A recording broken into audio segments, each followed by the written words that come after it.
Oi, pessoal, tudo bem? Meu nome é Luísa Florencio Assis e eu sou discente do oitavo período do curso de Nutrição da UFJF Campus Governador Valadares e vou apresentar para vocês o trabalho intitulado Fatores de Risco Metabólico em Pacientes com Diabetes Mellitus Tipo 2 atendidos em Governador Valadares, em Minas Gerais, que foi orientado pela professora Maria Anete Santana e contou com a colaboração de nutricionistas, técnicos e discentes do Departamento de Nutrição.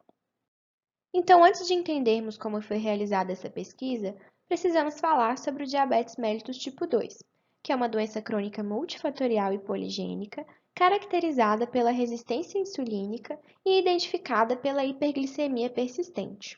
A Sociedade Brasileira de Diabetes traz diversos fatores de risco que corroboram para o desenvolvimento dessa doença, como o excesso de peso, o alto consumo de alimentos ultraprocessados, principalmente aqueles ricos em sódio, açúcares, gorduras trans, saturadas, aditivos químicos.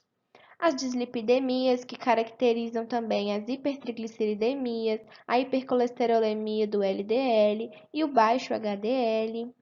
As mutações gênicas, que sabemos influenciar nos níveis de glicemia, no nível de resistência insulínica.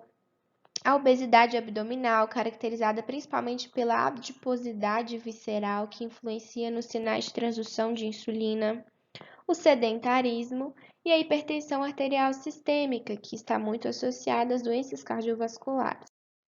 Então, na etiologia da doença, esses fatores de risco contribuem para o aumento de citocinas pró-inflamatórias, que interferem nos sinais de transdução da insulina no seu receptor celular, caracterizando assim a resistência insulínica, e ao longo dos anos de desenvolvimento da doença, caracteriza então a hiperglicemia persistente, trazendo o diagnóstico de diabetes mellitus tipo 2, que pode contar com complicações micro e macrovasculares, como retinopatias, neuropatias, nefropatias, o pé diabético e outros problemas circulatórios. De acordo com a Federação Internacional de Diabetes, quase 9% da população mundial apresenta a doença, enquanto no Brasil a prevalência chega a 7,4% entre os indivíduos com 20 e 79 anos. Além disso, de acordo com a Sociedade Brasileira de Diabetes, o Sistema Único de Saúde despende anualmente cerca de R$ 11.100 por indivíduo diabético.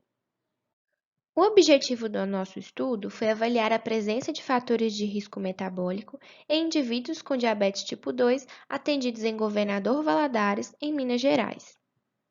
Para o desenvolvimento da nossa pesquisa, pacientes previamente diagnosticados com diabetes, adultos e idosos, acompanhados pelo NASF em duas estratégias de saúde da família de Governador Valadares, foram selecionados para a coleta de dados. A nossa coleta de dados envolveu dados dietéticos, antropométricos e socioeconômicos. Para as variáveis dietéticas, foi utilizado o recordatório de 24 horas aplicados em 3 dias diferentes para evitar vieses de variação intrapessoal.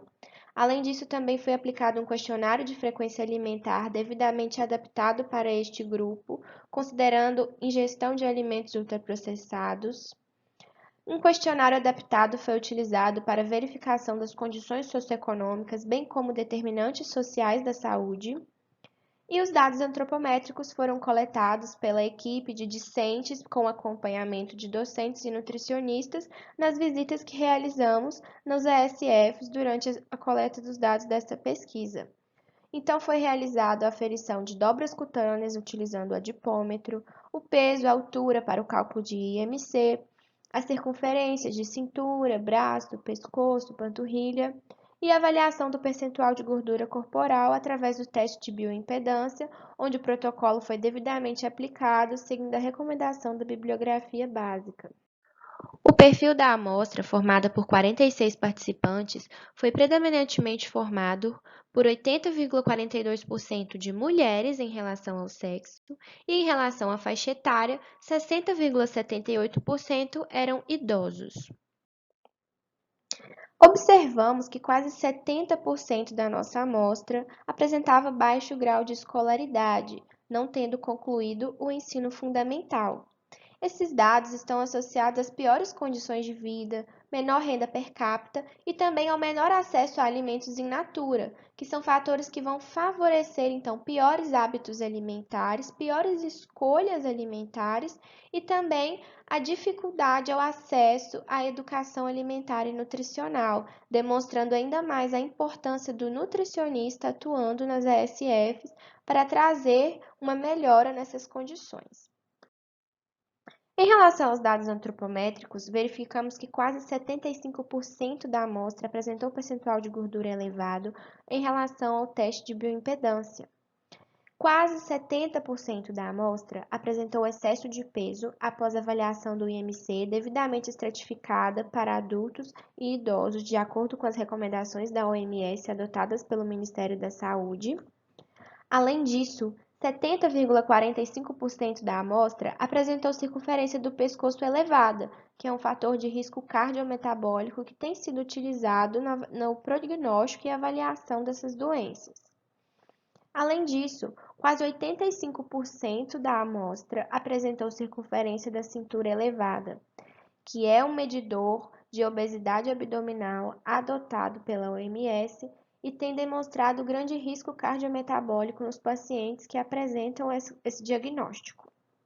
Então, a gente tem, juntamente com essas 4 variáveis antropométricas, o maior risco metabólico, que está associado a menor sensibilidade à insulina e ao maior risco de doenças cardiovasculares, bem como dislipidemias, e, consequentemente, esse perfil dietético e antropométrico favorece os maiores níveis de hemoglobina glicada, que é um marcador do prognóstico de diabetes e do controle da glicemia.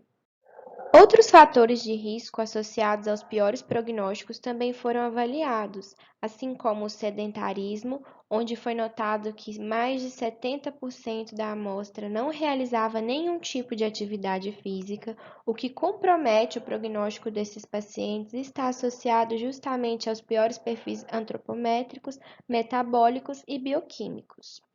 Além disso, quase 90% dos pacientes analisados relataram apresentar diagnóstico prévio de hipertensão arterial sistêmica e realizar tratamento farmacológico.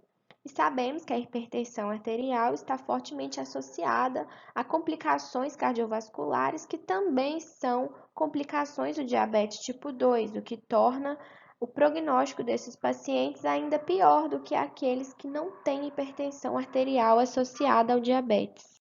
Sendo assim, é possível concluir que os dados levantados nessa pesquisa sugerem os piores prognósticos dos pacientes diabéticos, e este fato evidencia a necessidade do melhor acompanhamento a fim de promover práticas em saúde como intervenções nutricionais e atividades de educação alimentar que comprovadamente apontam os benefícios no estado nutricional dos indivíduos e, consequentemente, auxiliam no controle do diabetes mellitus tipo 2. O desenvolvimento do trabalho que temos realizado nos faz elucidar questões sobre como as complicações do diabetes têm grande impacto na saúde pública e acabam sobrecarregando o sistema de saúde em nível de atenção secundária e terciária.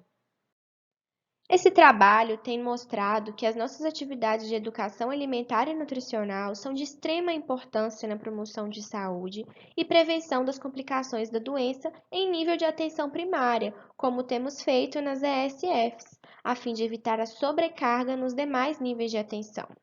Além disso, vale ressaltar que esta pesquisa apresentada é uma ramificação de um trabalho contínuo que vem sendo realizado nas ESFs pela equipe de discentes, docentes e técnicos do Departamento de Nutrição da UFJF.